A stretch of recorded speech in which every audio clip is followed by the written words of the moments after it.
Hi everyone, my name is Shannon. Welcome to King Family Farm and welcome to my laundry room. This is where all of the eggs, when they come in from the barns, they come in here. This is where they get checked out, they get washed, they get packed, and they head to our refrigerator for sale. It's also where I collect eggs and set them up for hatching.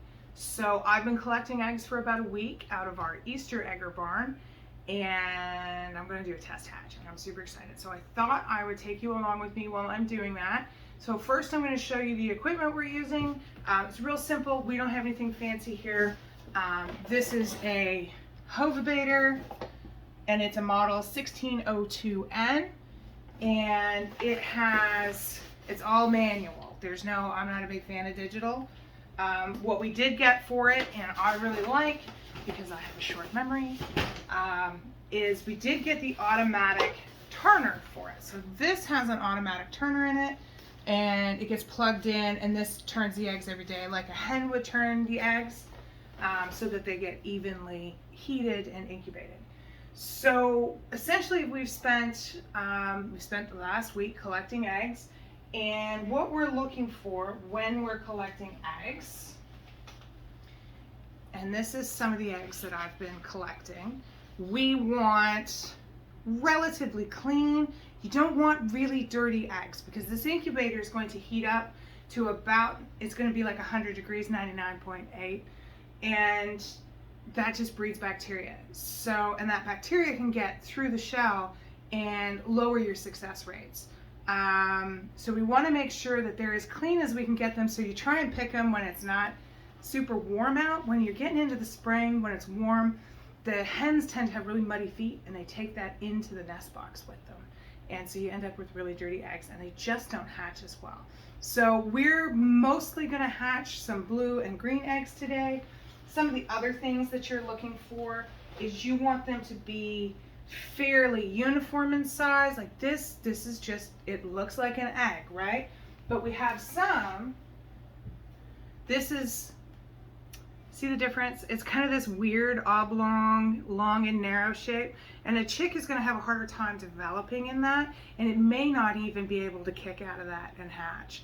The other thing, now this egg, I had originally put this egg aside just in case, because sometimes if I'm a little short on eggs, I'll put them in anyways and see what happens.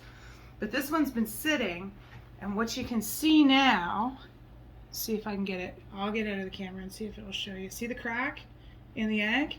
And I couldn't see that when I first brought it in, but now it's been sitting for a couple days. You can see that crack. This is definitely not going to hatch. Now, I'm going to eat this egg. I wouldn't sell this egg, but I'll wash this and eat this, no problem. As long as it's not cracked through the membrane, I don't really worry about that kind of thing. So we're looking for relatively clean eggs that are uniform in shape and don't have any so they don't have any cracks, or they're not like this one, which is kind of got, see the wrinkles? It's kind of weird looking. And that's not something, if it's a trait that hen has, I don't want her to pass it on to another hen that may hatch that. And again, just weird looking eggs, they don't do well when you're trying to hatch them out. So this incubator will take about 40 eggs. You could get more in it if you didn't put the automatic turner in it, but I have a really short memory. Even with timers, I forget to turn the eggs. You gotta turn them multiple times a day, and it's just automatic timer. So we're gonna set all these eggs in here. What we've already done is put some water in the bottom of this to create humidity. So when a hen is sitting on top of eggs, her body increases in temperature. It's a hormonal response to wanting to hatch chicks, and she goes broody, and so her body temperature increases a little bit, and the eggs against her body get this humid heat because her skin is moist, and so it builds this humidity. So the incubator is intended to mimic that. And I mean, I would love to have a hen that would just go broody for me, but I haven't had much luck with that. Quite often for me, what happens is they'll set on them for about 15 days and then they just give up.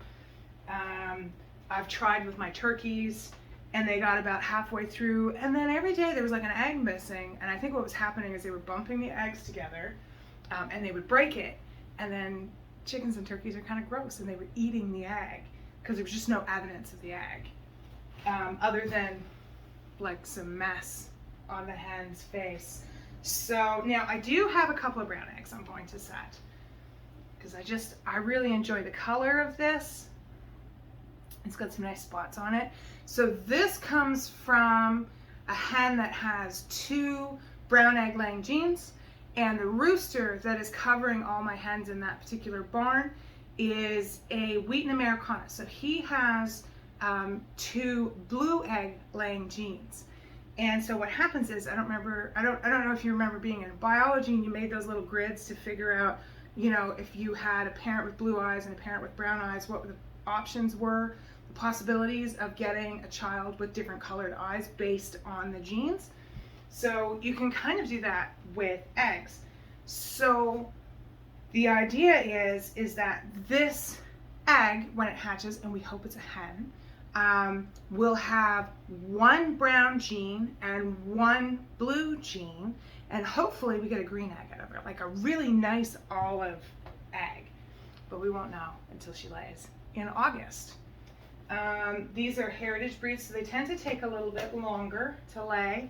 This one's a nice one. It's just like this nice kind of, it's almost a pinkish color. What it is a brown egg with a bloom on it, kind of like when chocolate goes white, it's kind of got that, it's a bloom on it that makes chocolate look kind of gray. So it's the same idea. So it's not really a pink egg. That one isn't. There are hens out there that lay more of a pinkish colored egg. That one is a brown egg with a white bloom on it, making it look kind of pink. So, but most of these eggs that we're going to set are in the green tones. So we've got these beautiful greenish colors. So now I'm not sure. This comes from a girl.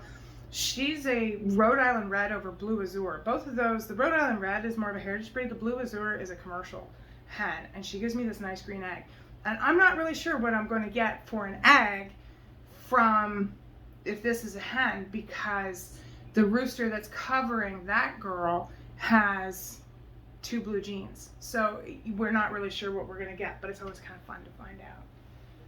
So I'm just setting these in here. So now I don't like getting more than 2 eggs up here, because I find with the egg turner, when it moves back and forth, it breaks an egg if it gets wedged on this little bar. So I tend to avoid that. So, and these ones just go on their side. And then all this does is just slowly move the eggs around. And I've got room for 1 more egg. See, this one's kind of dirty, and I'd rather not put that in if I don't have to.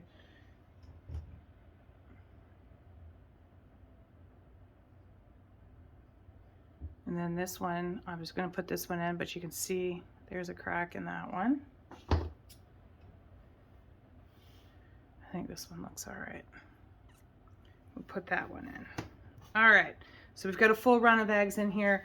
So underneath the mesh, there's a tray that holds water, and it's going to help build the humidity in this and maintain it.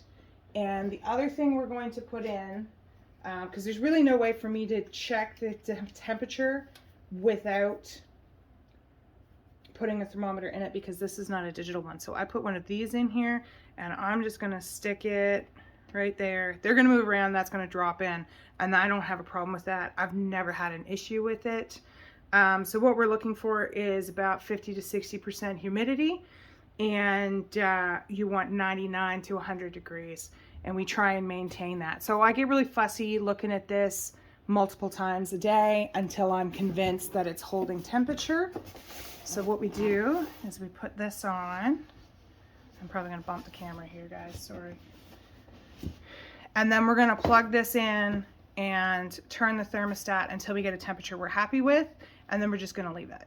And on day 7 we'll come back and we'll candle these eggs and see what we've got for development, And then we'll get rid of any eggs that haven't developed at all and allow that to continue to incubate. So I don't like to candle any sooner than 7 days. Somewhere between 7 and 9 days we'll candle them, and I'll revisit that with you.